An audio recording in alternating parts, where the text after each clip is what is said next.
وقتی میبینم یه روانی و آخه دیوونه میشم، آخه دوست دارم احساس قلبمی توی عشق همیشم. تو سر برگی گلا تو دفتر دلم با خونم مینویسم، تو دنگونه گلی تو قلب عاشقم توی عشق عزیزم. تو برام آرامشی تو دست نوازشی چی توی چشات تو داری، بارد این دل منو اون قشنگی چشات تو شبهای بیقراری.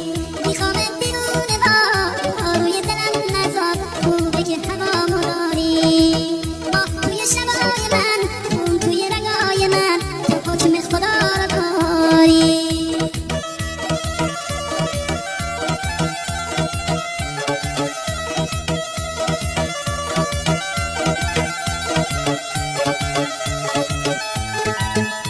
بخش آخر از پیج حمید سرمایی.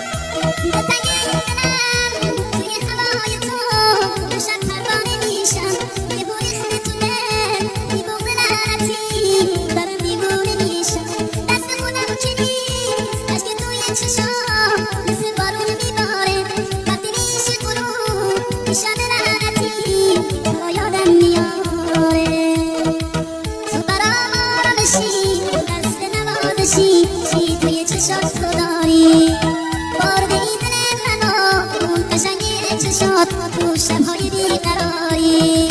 میخوام دیوونه بار روی دلم نزار خوبه که هوامو داری، ماه توی شبای من خون توی رگای من تو حکم خدا رو داری.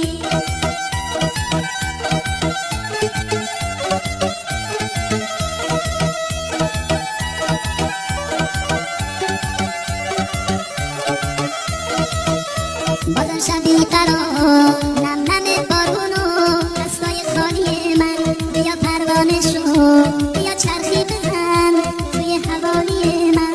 با تو قشنگی داد شب تیره و تار هوای پر بارون، با تو گرم بود دلم حتی تو برف و باد شب سرد زمستون. تو برام آرامشی تو دست نوازشی چی توی چشات تو داری، بردی این دل منو اون قشنگی چشات تو شبهای بیقراری. میخوام